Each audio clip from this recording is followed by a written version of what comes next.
ஹல்லேலூயா. எவ்வளோ பேர் வார்த்தையை கேட்க ஆயத்தமாய் வந்திருக்கிறீங்க? ஹல்லேலூயா.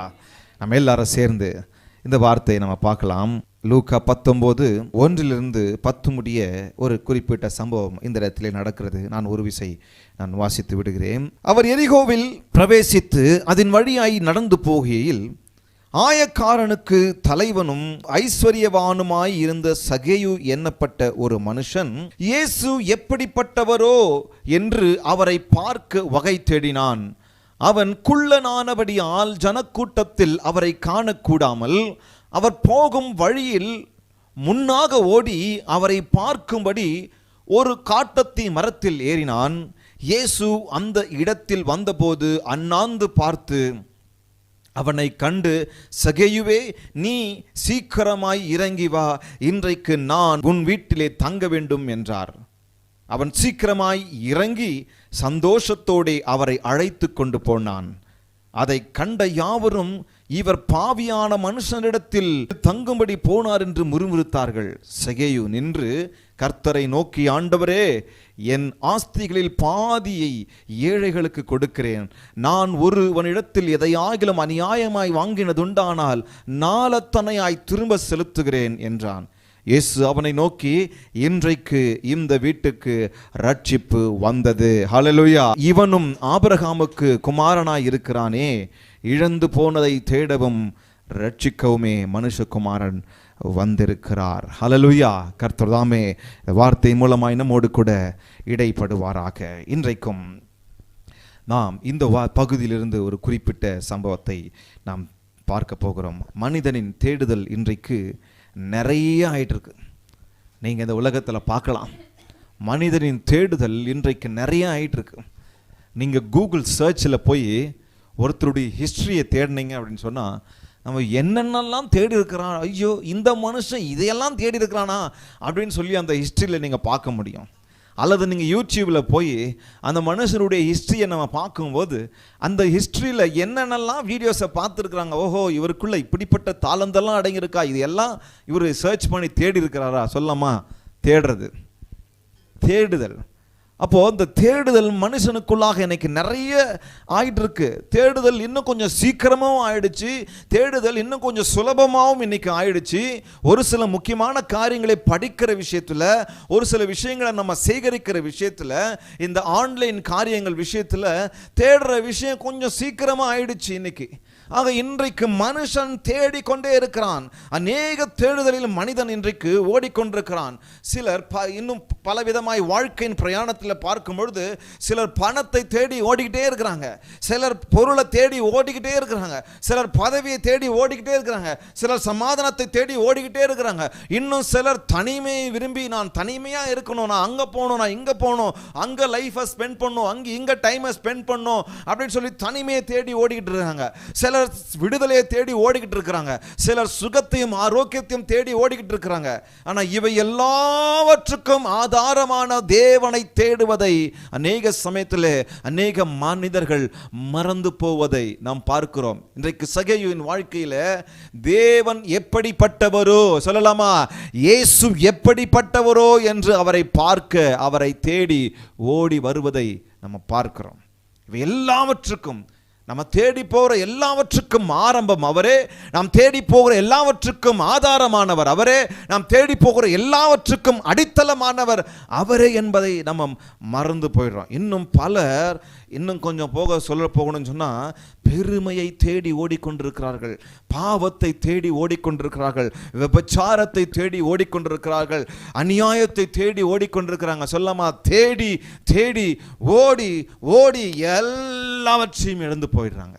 இந்த உலகத்தின் காரியத்திற்காக, மாயையான இந்த உலகத்தின் காரியத்திற்காக, மாயையான அழிந்து போகிற, மாறி போகிற, காணல் நீரை போகல ஆகிக் கொண்டிருக்கிற இந்த உலகத்தின் காரியத்திற்காக, அழிந்து போகிற இந்த உலகத்தின் காரியத்திற்காக அழியாத இந்த தேவனை தேடுவதை இன்றைக்கு அநேகர் மறந்து விடுவதை உங்கள் வாழ்க்கையில், என் வாழ்க்கையில் பார்க்கலாம்.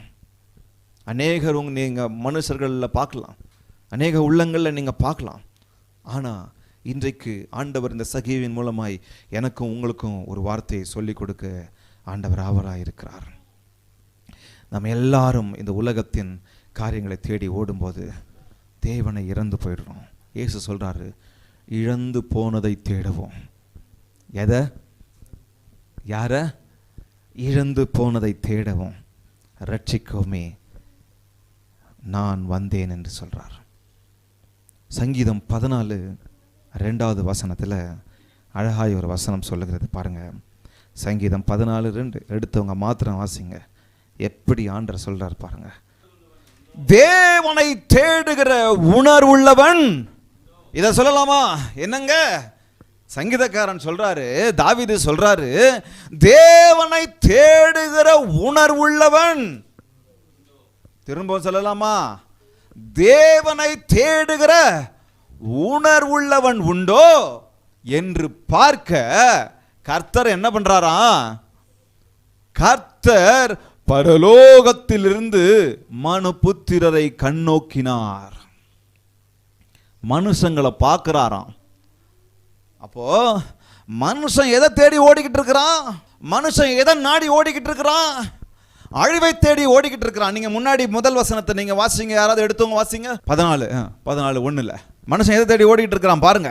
எவ்வளவு தெளிவா சொல்றாரு பாருங்க ஆண்டவர். தேவன் இல்லை என்று மதிக்கெட்டவன் தன் இருதயத்திலே சொல்லிக் கொள்ளுகிறான். அவர்கள் தங்களை கெடுத்து அருவருப்பான கிரியைகளை செய்து வருகிறார்கள். நன்மை செய்கிறவன் ஒருவனும் இல்லை. அப்ப எதை செஞ்சுக்கிட்டு இருக்கு வராங்க? எதை தேடி இந்த உலகம் ஓடிக்கிட்டு இருக்கு? எதை நாடி இந்த உலகம் ஓடிக்கிட்டு இருக்கு? அழிந்து போகிற காரியத்தையும், தான் இச்சிக்கிற காரியத்தையும், தான் எதில் இஷ்டப்படுறான அந்த காரியத்திலையும், தான் வாழ்கிற காரியத்திலையும், இந்த உலக பிரகாரமான காரியத்தில் தான் இந்த மனுபுத்திரர்கள் ஓடிக்கிட்டே இருக்கிறாங்க. இன்னைக்கு என்னுடைய செய்தியின் தலைப்பு சீக் டு சீக் காட். எல்லாரும் சேர்ந்து சொல்லமா? என்னங்க? Seek to seek God. தேவனை தேடுவதை தேடுங்கள். ஹல்லேலூயா. எல்லாரும் சேர்ந்து சொல்லமா? என்னங்க? என்னங்க? தேவனை தேடுறத நீங்க தேடணும். தேவனை தேடுவதை நான் தேடணும். இன்னைக்கு நான் எதை தேடிக்கிட்டு ஓடிக்கிட்டு இருக்கிறேன்? இன்னைக்கு நான் எதை நாடி ஓடிக்கிட்டு இருக்கிறேன்? ஐயோ, இந்த உலகத்தின் காரியங்கள் எல்லாம் அது அழிந்து போகிறதாகவும், அது சீக்கிரத்தில் நாசமாகிறதாயும், அது சீக்கிரத்தில் துருபிடிக்கிறதாயும், அது சீக்கிரத்தில் காணல் நீராகவும் மாறிக்கொண்டிருக்கிறது. எனக்கு நிரந்தரமானது எது? எனக்கு நித்தியமானது எது? எனக்கு பரலோகத்தை தருகிறது எது? எனக்கு ஜீவனை தருகிறது எது என்பதை தேடி ஓட வேண்டிய ஒரு நாட்களில் நானும் நீங்களும் இருக்கிறோம். இன்னைக்கு விஞ்ஞானத்தை தேடி ஓடிக்கிட்டு இருக்கிறாங்க. இன்னைக்கு நான் அதை கண்டுபிடிக்கணும், இதை கண்டுபிடிக்கணும், ராக்கெட்டை கண்டுபிடிக்கணும், அங்க போய் நான் கால் மதிக்கணும், சந்திரன்ல கால பதிக்கணும், சூரியன்ல கால் பதிக்கணும், சேட்டலைட் காரியங்களை உருவாக்கணும், இதை சாதிக்கணும், அதை சாதிக்கணும் சொல்லி ஓடிக்கிட்டு இருக்கிறாங்க.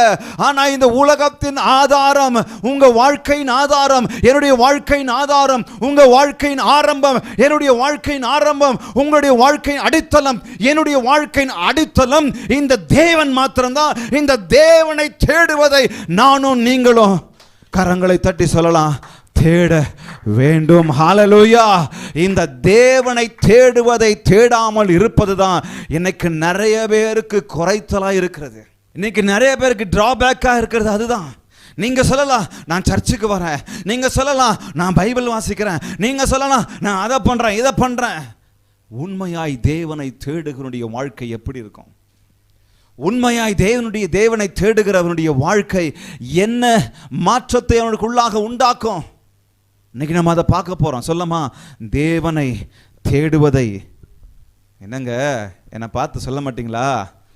தேவனை தேடுவத சத்தம் போதாது. தேவனை உங்களை விட்டு ஆன்லைனில் இருக்கிறவங்களும் எனக்கு சத்தமாக சொல்லிடுவாங்கன்னு நினைக்கிறேன். பேசாமல் ஆன்லைனில் இருக்கிறவங்களுக்கு ஒரு மைக்கை வச்சு சொல்லிடலாமா? எல்லாரும்? என்னங்க? தேவனை தேடுவதை தேடுங்கள். Seek to seek God. தேவரನ್ನು ಹುಡುಕುವುದನ್ನೇ ಹುಡುಕಿರಿ. தமிழ்ல இன்னொரு கொஞ்சம் அழுத்தமாக சொல்லலாமா? தேவனை தேடுவதையே தேடுங்கள். சத்தத்தை உயர்த்தி கடைசியா ஒரு தடவை சொல்லலாம், தேவனை தேடுவதையே தேடுங்கள். ஹல்லேலூயா. கர்த்தரை தேடுவதை நானும் நீங்களும் தேடணுங்க. எதை தேடி ஓடிக்கிட்டு இருக்கிறோம் பாருங்க. கொஞ்சம் திரும்பி பாருங்க, கொஞ்சம் யோசிச்சு பாருங்க.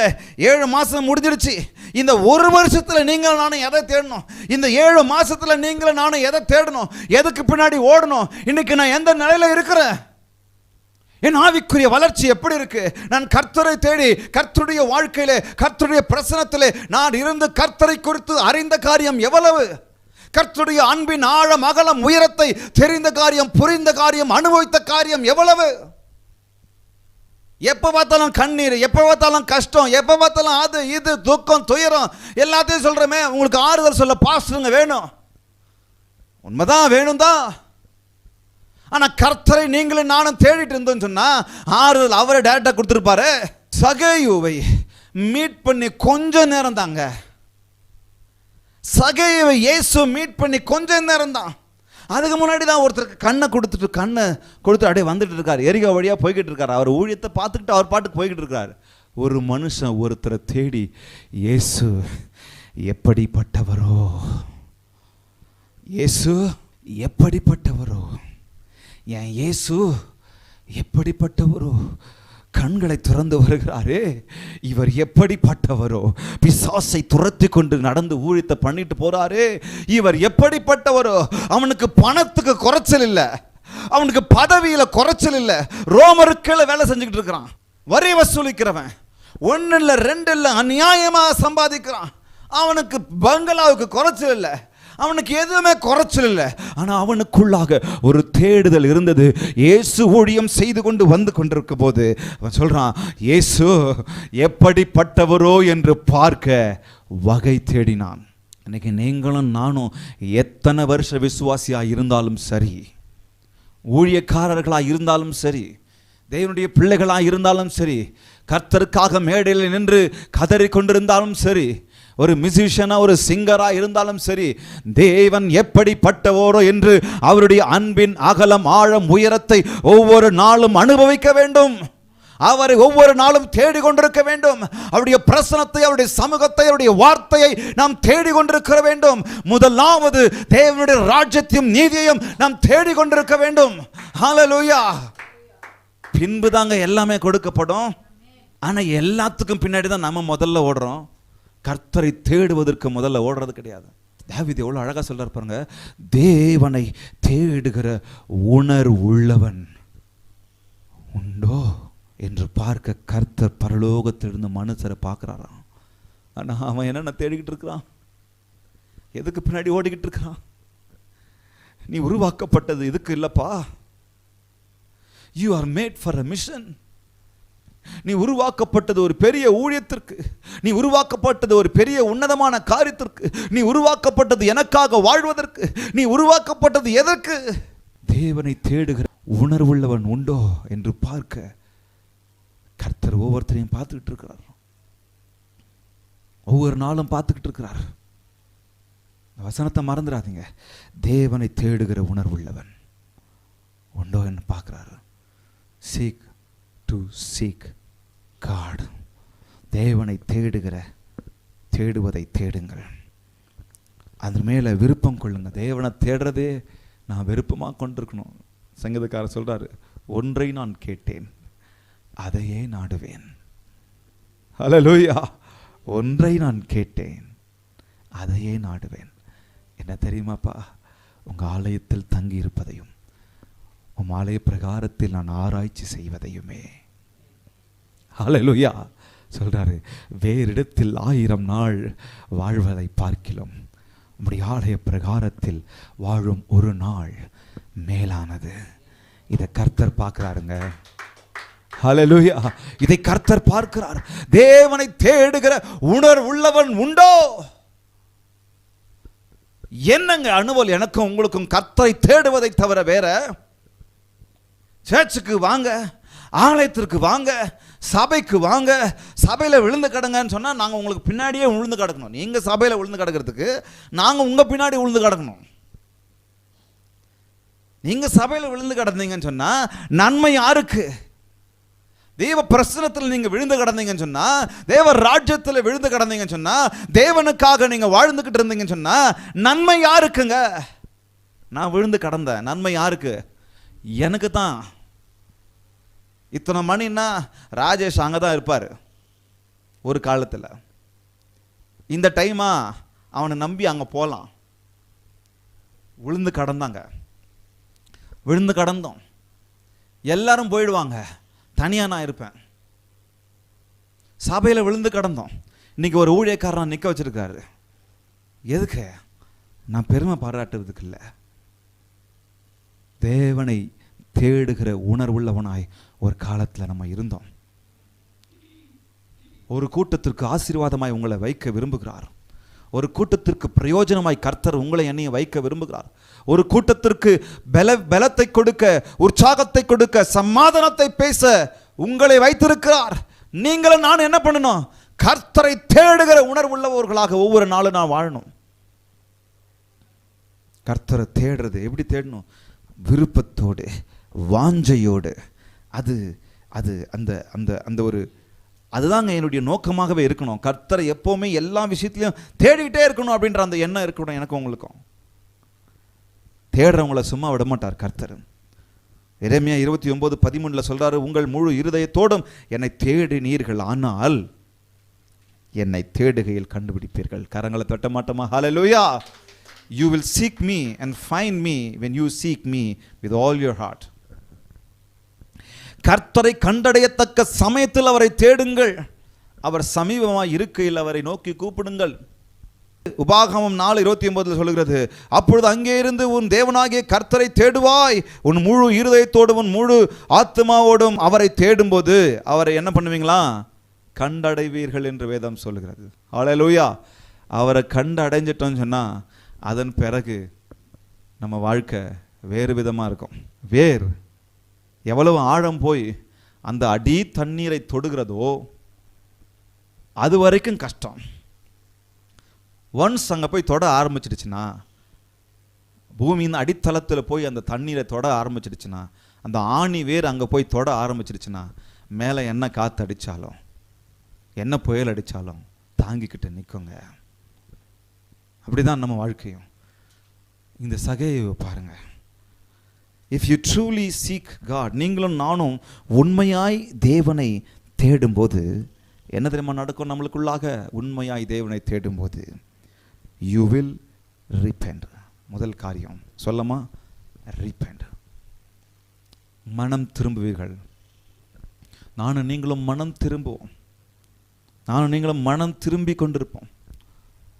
மனம் திரும்புதல் ஒவ்வொரு நாளும் நடக்கும் நம்மளுக்குள்ள. ஏன்னா ஒரு தடவை மனம் திரும்பிட்ட பிறகு நம்ம அப்படியே பரிசுத்தமான வாழ்ந்துக்கிட்டு இருக்கிறது கிடையாது. புரியுதுங்களா? ஒரு விஷயத்தில் வேணா பர்ஃபெக்டாக இருக்கலாம், மீதி விஷயத்தில்.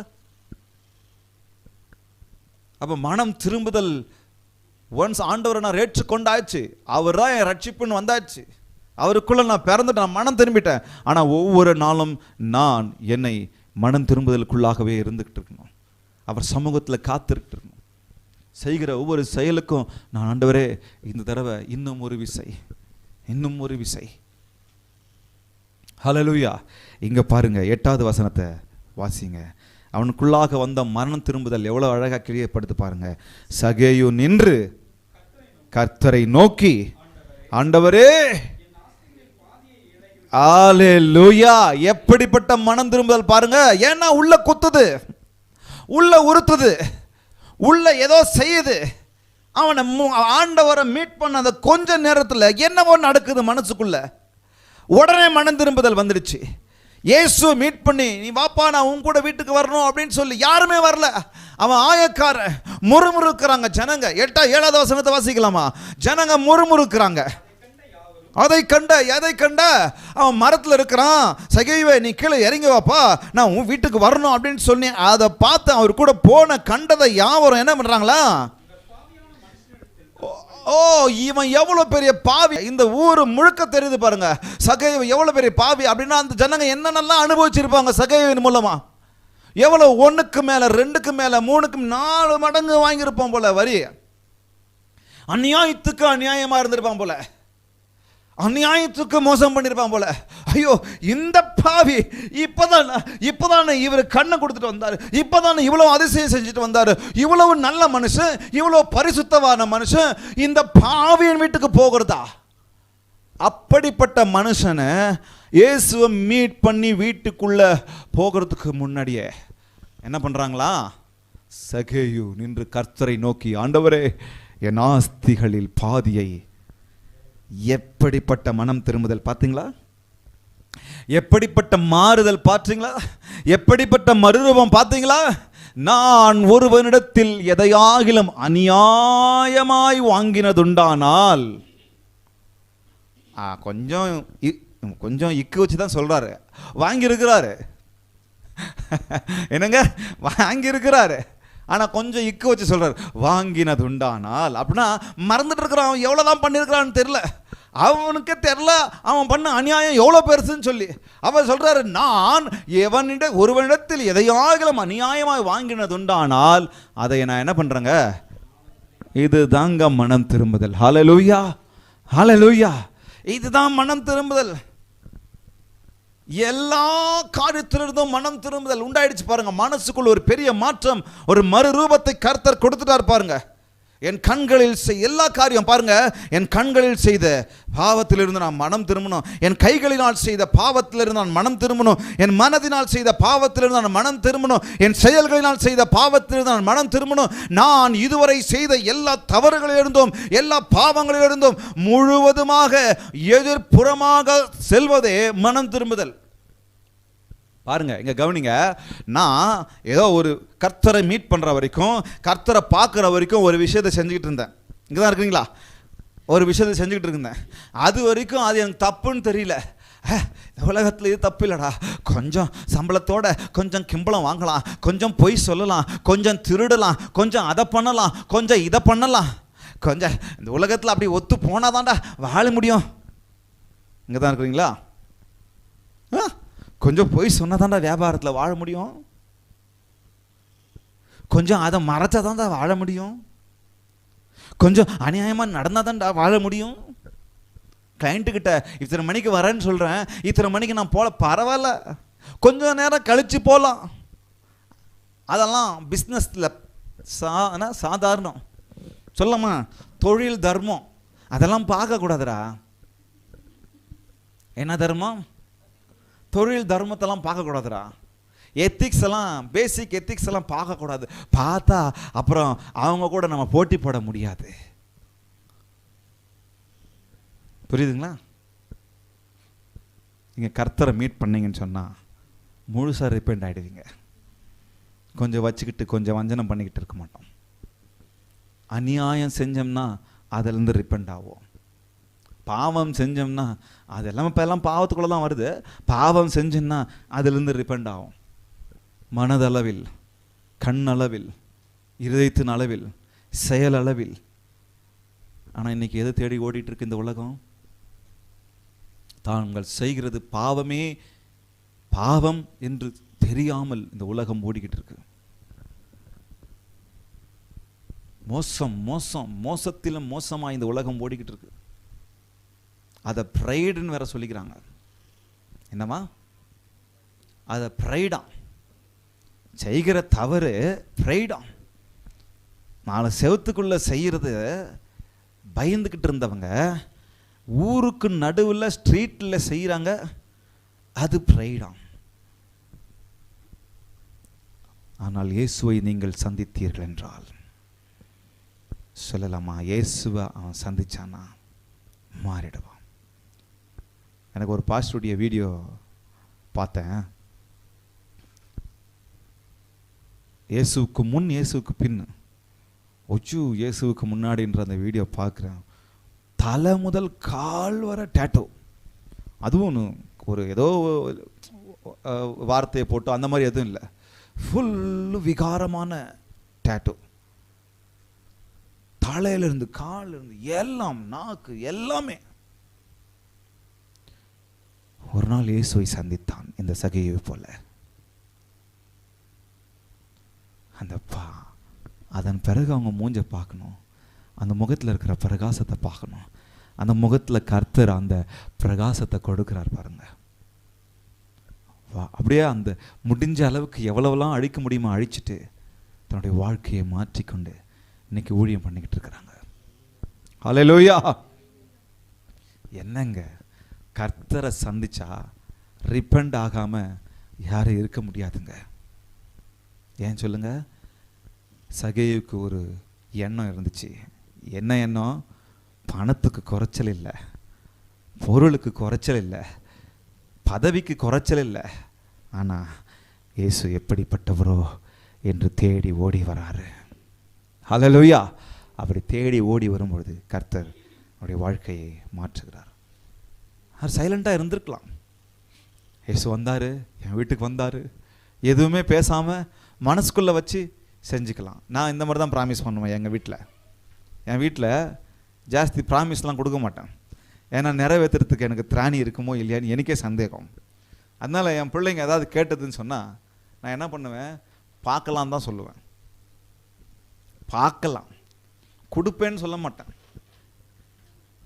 ஏன்னா நிறைவேற்றாமல் போயிட்டுனா அதனால் தப்பிச்சுக்கிறதுக்கு இந்த வார்த்தையை சொல்லுவேன். ஒரு வேளை சகேயு சொல்லியிருக்கலாம் அந்த மாதிரி. இயேசு வராரு, அங்கே என்ன கான்வர்சேஷன் நடந்ததுன்னு தெரியல, ஆனால் நடந்துக்கிட்டு வராரு. பேசாமல் வந்திருக்க மாட்டார். கொஞ்சம் நேரத்தில் வீட்டுக்குள்ளே வந்துக்கிட்டு இருக்கிறாங்க, கொஞ்சம் நேரத்துக்குள்ளே அப்படியே நிற்கிறாரு. நின்றுட்டு ப்ராமிஸை கொடுக்குறாரு, என் ஆஸ்தியில் பாதி ஏழைகளை கொடுக்குறேன். சொல்லாமலே செஞ்சுருக்கலாம். ஆனால் அந்த மனம் திரும்புதல் உள்ள கிரியை செஞ்சிடுது பாருங்க. மனம் திரும்புதல் என்ன நம்ம செய்யும்? அங்கே வசனம் சொல்லுகிறது பாருங்க, நீதிமொழிகள் 28:13, தன் பாவங்களை மறைக்கிறவன் வாழ்வடைய மாட்டான், அவைகளை அறிக்கை செய்து விட்டு விடுகிறவனோ தேவனுடைய இரக்கத்தை பெறுவான். ஹல்லேலூயா. 2வது வசனம் பாருங்க, 1 யோவான் 1:8 வசனம் சொல்லுகிறது, நமக்கு பாவம் இல்லை என்போமானால் நம்மை நாமே வஞ்சிக்கிறவர்களாயிருப்போம், சத்தியம் நமக்குள் இராது. சொல்லியிருக்கலாம், அப்படியே மறைச்சிருக்கலாம் சகேயோ. எதுவும் இல்லைப்பா, ஏதோ வாழ்ந்துக்கிட்டு இருக்கிறோம்ப்பா, நீங்கள் எங்கள் வீட்டுக்கு வர்றது எனக்கு பெருமைப்பா, வாங்கப்பா, எங்களால் முடிஞ்சதை சாப்பாடு போட்டு அனுப்புகிறேன், சந்தோஷமாக போயிட்டு வாங்கப்பான்னு சொல்லியிருக்கலாம். ஆனால் பார்த்த உடனே மனசுக்குள்ள ஒரு மாறுதல் வந்துடுச்சு, மனம் திரும்புதல் வந்துடுச்சு. கரங்களை தட்டலாமா? ஹல்லேலூயா. அதுதாங்க மனம் திரும்புதல். இன்னைக்கு எத்தனை வருஷம் விசுவாசியாக இருக்கிறோம், ஆனால் அதே சுயநலத்தில் இருக்கிறோம். இன்னைக்கு எத்தனை வருஷம் விசுவாசியாக இருக்கிறோம், அதே பாவத்தில் இருக்கிறோம். இன்னைக்கு எத்தனை வருஷம் விசுவாசியா இருக்கிறோம், சண்டை ஆவி என்னை விட்டு போக மாட்டிருக்கு.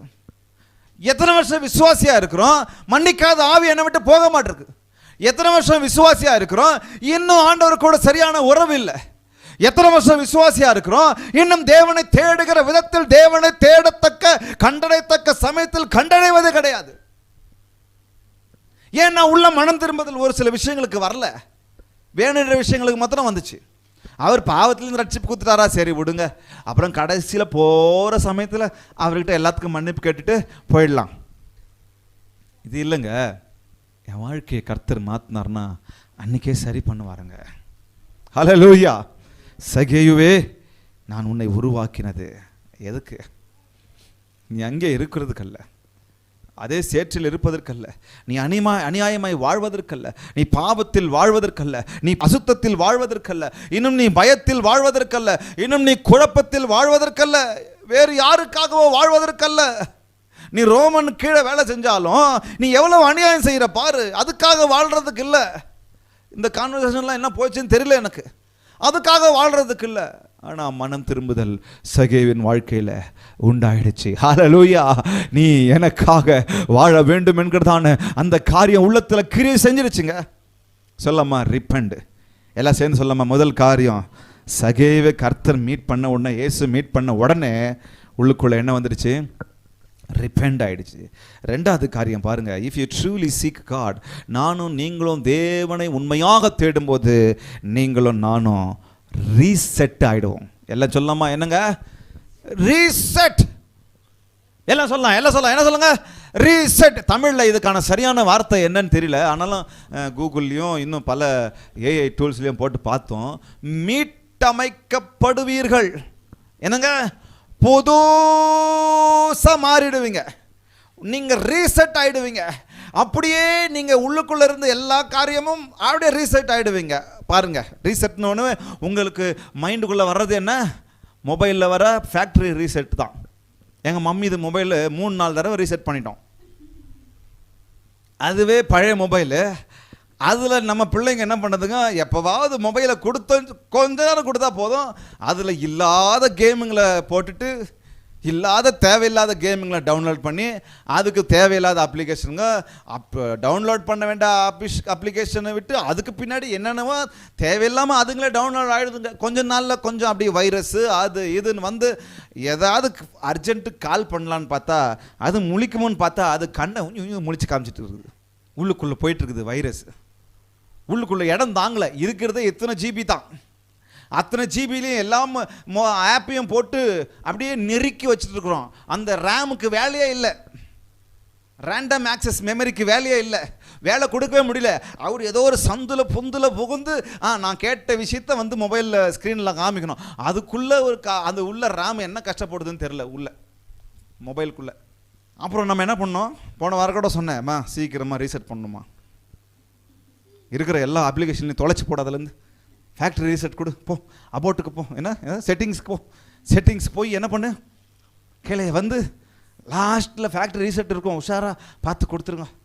எதாவது வேணும் எதாவது வேண்டாம் அதெல்லாம் செலக்ட் பண்ணி ஃபேக்ட்ரி ரீசெட் கொடுத்துரு. அப்படியே ஃபுல் கொஞ்சம் நேரம் கழிச்சு என்ன ஆகிடும், என் கர்த்தனும் அப்படி தான் உள்ளுக்குள்ளே முழுசாக ரீசெட் பண்ணுறாரு.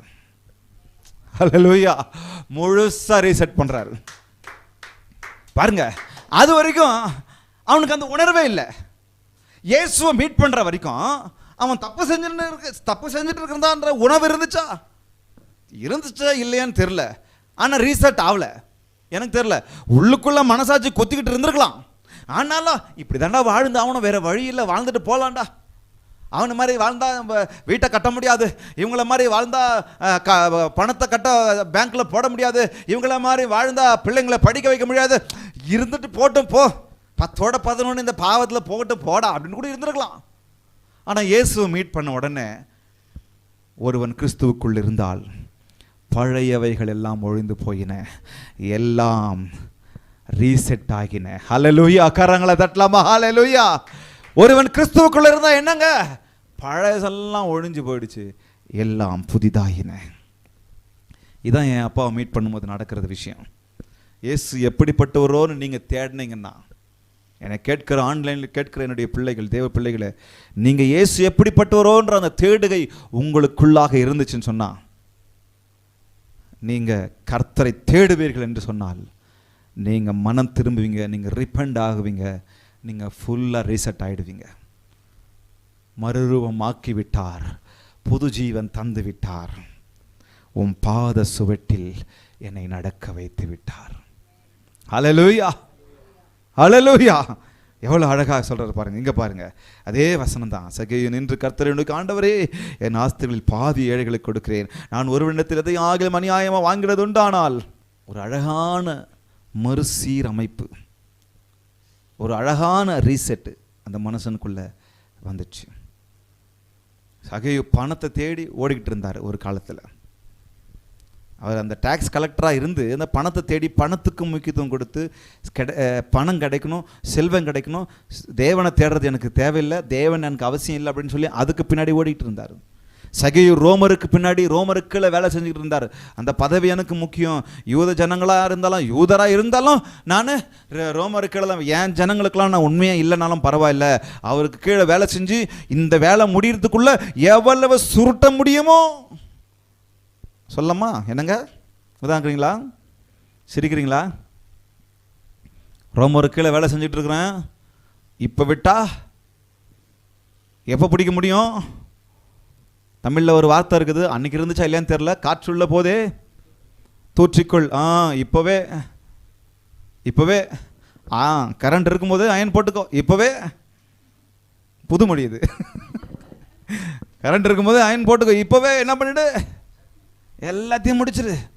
ரோமருக்கு கீழே வேலை செஞ்சுக்கிட்டு இருக்கிற இந்த பதவியை பயன்படுத்திக்கோ, இந்த கவர்மெண்ட் வேலையை பயன்படுத்திக்கோ, இப்போ எவ்வளோ லோன் வாங்க முடியுமோ வாங்கிக்கோ, இப்போ எதை வாங்க முடியுமோ வாங்கிக்கோ, இப்போ எதை சாதிக்க முடியுமோ பண்ணிக்கோ. அதுக்கப்புறம் ஆகாது, 53 60 வயசு ஆயிடுச்சுன்னா ரிட்டையர்மெண்ட் ஆகிடுவேன், அதுக்குள்ளே என்னென்னலாம் சாதிக்க முடியுமோ சாதிச்சுக்கோ.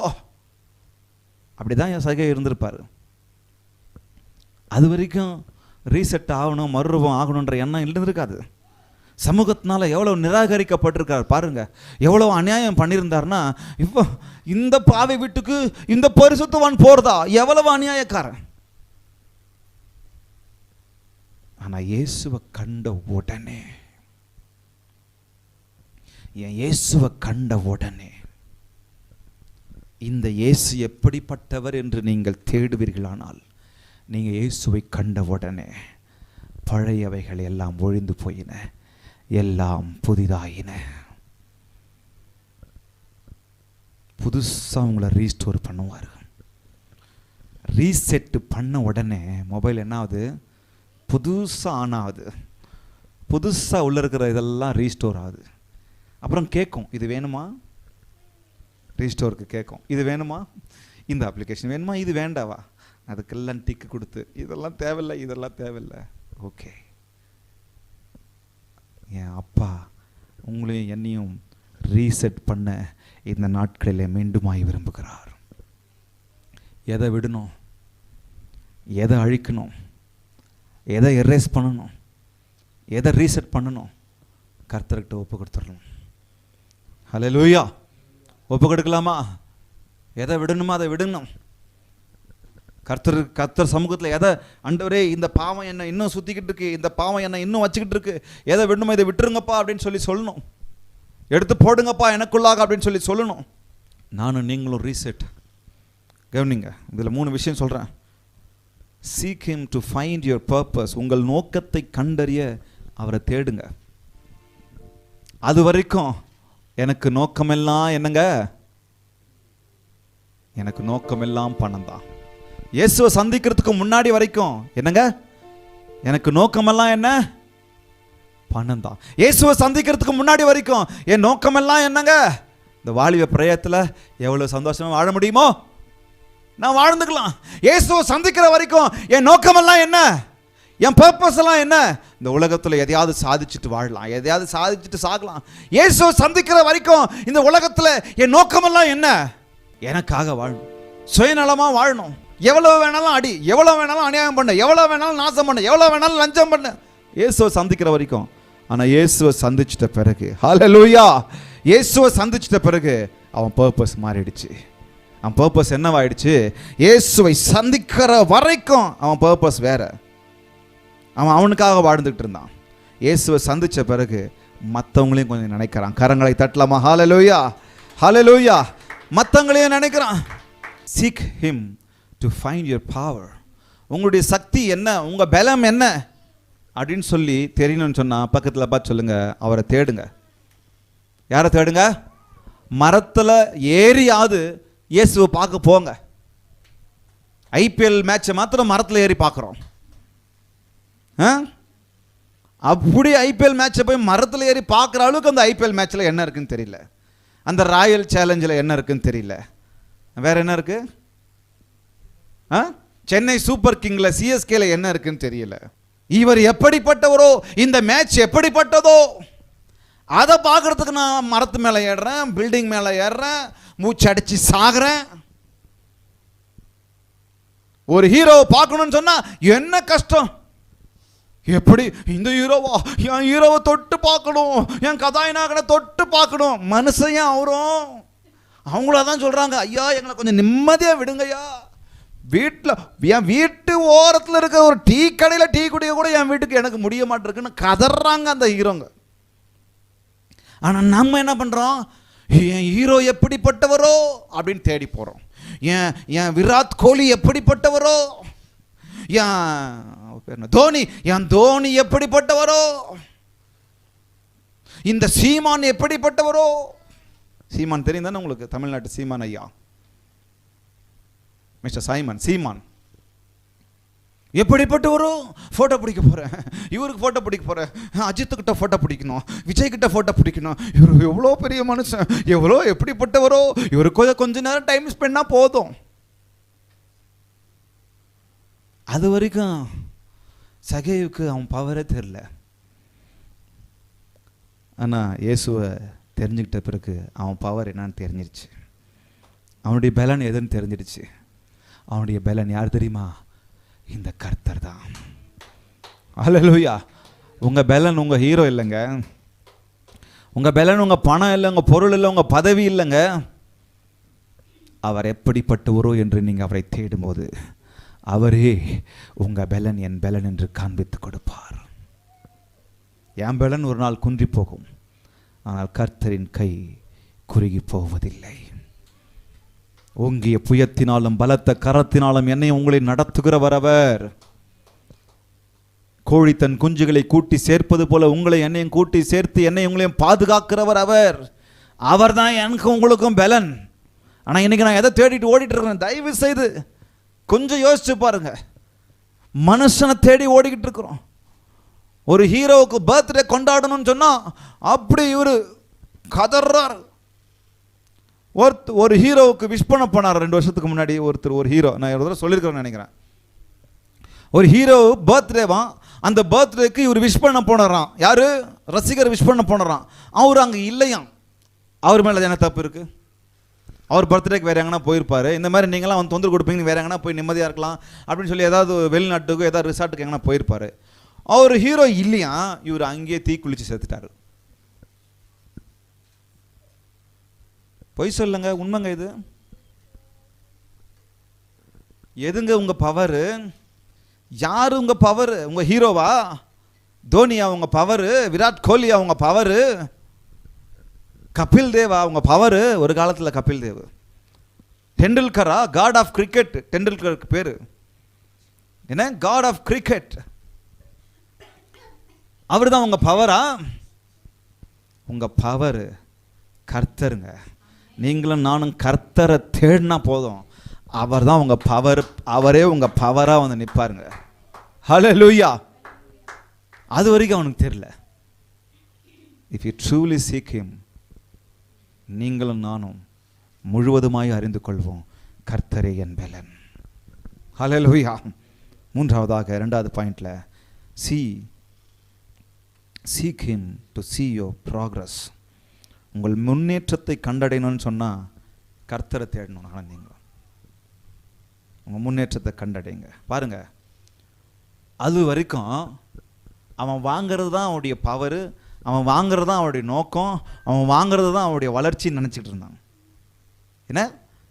1க்கு 2 வாங்கிறது தான் அவனுடைய வளர்ச்சின்னு நினச்சிக்கிட்டு இருந்தான். இங்கே தான் இருக்குங்களா?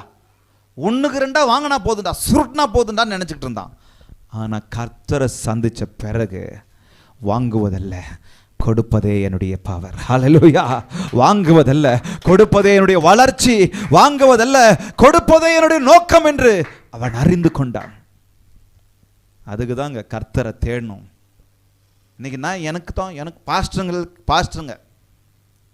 பாஸ்டருங்களே கர்த்தரை முழுசா தேட வேண்டியது இருக்கு. இன்னைக்கு பாஸ்டருங்க எனக்கு வேணும், பாஸ்டருங்க எனக்கு வேணும், இந்த சர்ச்சு கட்டணும், சர்ச்சு கட்டுங்க, நல்லது, அங்கே போய் கட்டணும், கட்டுங்க, இங்கே வந்து ஹீலிங் சென்டர் கட்டணும், கட்டுங்க, அங்கே வந்து ரெசார்ட் கட்டணும், கட்டுங்க, இங்கே வந்து அதை கட்டணும், இதை கட்டணும்.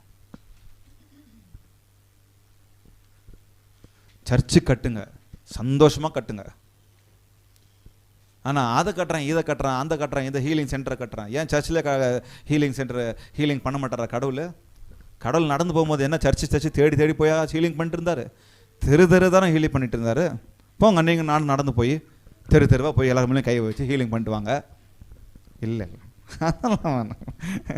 நாங்கள் ஹீலிங் சென்டர் 100 கோடியில் கட்டுவோம். ஏன்னா பிரசங்கன்னாவோ ஆண்டவர் வார்த்தை தான். ஆனால் உள்ளே இன்னும் கொஞ்சம் ரீசெட் ஆகலை. ரீசெட் ஆகும்போது இன்னும் கொஞ்சம் அப்ளிகேஷன் உள்ளே தங்கிடுச்சுன்னு நினைக்கிறேன்.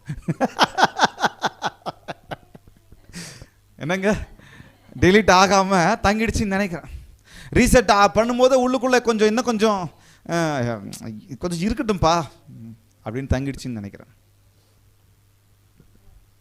கொஞ்சம் யோசிச்சு பார்க்கலாம். நம்ம மூன்றாவதாக, him truly you will receive, நீங்கள் பெற்றுக்கொள்வீர்கள். 3வது 6, நீங்கள் பெற்றுக்கொள்வீர்கள். ஒரு வார்த்தை அழகாக சொல்கிறாருங்க. என்ன சொல்கிறார் பாருங்க, 19, 9, 10 மாத்திரம் யாராவது வாசிக்க முடிஞ்ச வாசிங்க. 19, இயேசு அவனை நோக்கி, எப்போ வந்துச்சுங்க ரட்சிப்பு? சரிங்க, எப்போ வந்துச்சு ரட்சிப்பு? இன்று. அவர் வந்து இந்த சகையை வந்து தன்னை ஒப்பு கொடுத்தாரு. எப்போ ஒப்பு கொடுத்தாரு? இந்த வார்த்தையை சொன்ன பிறகு ஒப்பு கொடுத்தாரா, சொன்னதுக்கு முன்னாடியே ஒப்பு கொடுத்தாரா? இதுதான் முக்கியம். 8வது வசனத்தில் என்ன சொல்றாரு? நான் எல்லாத்தையும் விட்டுறேன்ப்பா, ஏழைங்களுக்கு என் பாதையை கொடுத்துட்றேன்ப்பா, நான் அநியாயம் செஞ்சேன்னு சொன்னால் எல்லாத்தையும் நான் என்ன பண்ணுறேன்? கொடுத்துட்றேன்ப்பா. அதன் பிறகு தான் இயேசு என்ன சொல்கிறாரு 9வது வசனத்தில்? இன்றைக்கு இந்த வீட்டுக்கு ரட்சிப்பு வந்தது. முதல்ல மனம் திரும்புதல். மனம் திரும்புதல் உண்டான போது தான் ரட்சிப்பு எனக்குள்ளாக உண்டாகும். ஹல்லேலூயா. எப்போ சொல்கிறாரு? இன்றைக்கு இந்த வீட்டுக்கு, அப்போ தான் நான் பெற்றுக்கொள்ளுவேன். அப்போ கொஞ்சம் யோசிங்க, நான் ரட்சிக்கப்பட்டிருக்கிறேன்னா எவ்வளோ விஷயம் நமக்குள்ளே இருக்குது பாருங்க. இந்த வார்த்தையை அவர் முன்னாடியே சொல்லலை. சகீவே இறங்கி வாப்பா, நீ என்னை தேடுறதுக்கு மேலே வரைக்கும் நின்றுட்டுருக்குற, வாப்பா உனக்கு இன்றைக்கி ரட்சிப்பு வந்துடுச்சு அப்படின்னு சொன்னாரா? இல்லை. அவன் ஒப்பு கொடுத்த பிறகு, தன் பாவத்தை உணர்ந்த பிறகு, தன் அநியாயத்தை உணர்ந்த பிறகு, தன் தவறை உணர்ந்த பிறகு விலையில்லாத ரட்சிப்பை அவன் பெற்றுக்கொண்டான். கரங்களை தட்டலாமா? ஹல்லேலூயா. இன்றைக்கு இந்த வீட்டிற்கு என்ன வந்துச்சா?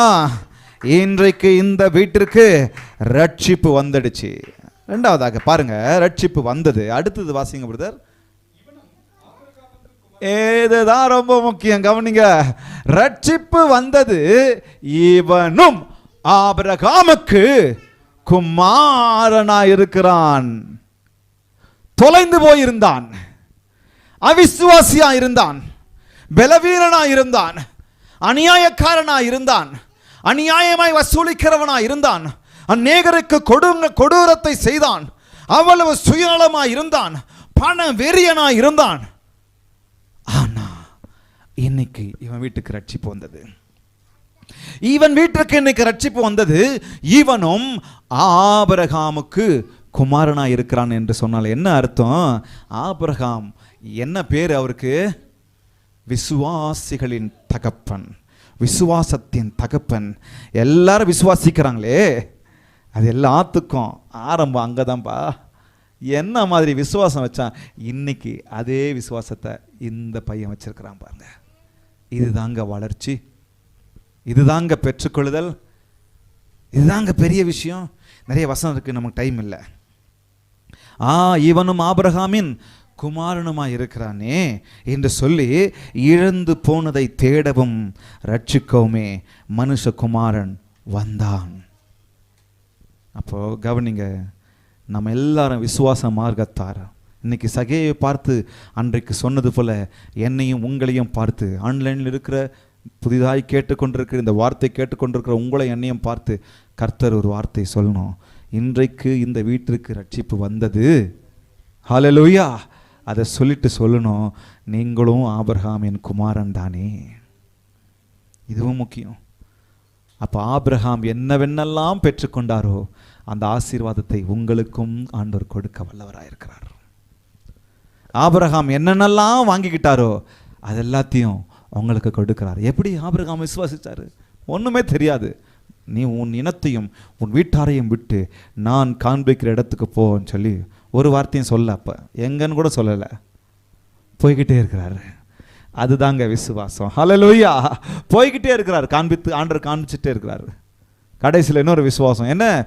உன் ஒரே குமாரன், உன் நேச குமாரன், நீ நேசிக்கிற குமாரனை எனக்கு கொடு. ஒரு வார்த்தை பேசலை, போய்கிட்டே இருக்கிறாரு. அது நான் சொல்கிற இடத்துக்கு வந்து கொடு. போய்கிட்டே இருக்கிறாரு. கையை தூக்குறாரு, கத்தியை நீட்டுறாரு. Between neck and the knife கர்த்தர் பேசுகிறாரு, உன் விசுவாசத்தை நான் கனப்படுத்தினேன். என்ன விசுவாசம் பாருங்க. அப்போ அவன் திரளான ஜாதிகளின் தகப்பனாய் மாற்றினார் கர்த்தர். அவன் ஒரு இடத்துல இருந்தான், குடும்பத்திற்கு மாத்திரம் இருந்தான். இப்போ என்ன பண்ணுறாரு? திரளான ஜாதிகளுக்கு தகப்பனாய் கர்த்தர் மாற்றினார். அப்போ சகையை பார்த்து என்ன சொல்கிறாரு? எங்கிட்ட இருக்கிறத கொடுத்துட்ட பிறகு எல்லாத்தையும் கொடுத்துட்றோம்ப்பா, நாலத்தனையே கொடுத்துட்றோம்ப்பா, இப்போ ஏழைகளுக்கு பாதியை கொடுத்துட்றோம்ப்பா சொன்ன உடனே ஆண்டவர் சொல்கிறாரு, ஆபிரகாமின் குமாரன்ப்பா, அப்போ எனக்குரியதெல்லாம் உங்களுக்குரியது, ஆபிரகாமுக்குரியதெல்லாம் உனக்குரியது. ஹல்லேலூயா. Receive it. அவ்வளோதான், ரிசீவ் இட். ஆனால் நான் ஒன்று செய்யணும், வாங்கிறதுக்கு முன்னாடி மனம் திரும்பி ரீசெட் ஆகி ரிசீவ் பண்ணுறதுக்கு முன்னாடி கொடுக்கணும். கொடுப்பேன் என்று வாக்கு கொடுக்கணும். பாரா இவர் எங்கே வந்தாலும் வந்து கொடுக்கறத குறித்து பேசுகிறான்னு சொல்லாதீங்க. இன்றைக்கி தான் எவ்வளோ மாதம் கழித்து பேசுகிறேன். கொடுக்கணும். உங்கள் நேரத்தை கொடுங்க, உங்கள் தாளந்தை கொடுங்க, உங்கள் பணத்தை கொடுங்க, உங்கள் காணிக்கை தசமபாகத்தை கொடுங்க. அது எல்லாவற்றிலும் உண்மையாக இருங்க. நீங்களும் ஆபிரகாமின் குமாரன் தானே, நானும் ஆபிரகாமின் குமாரன் தானே. ஒப்பு கொடுக்கலாம்.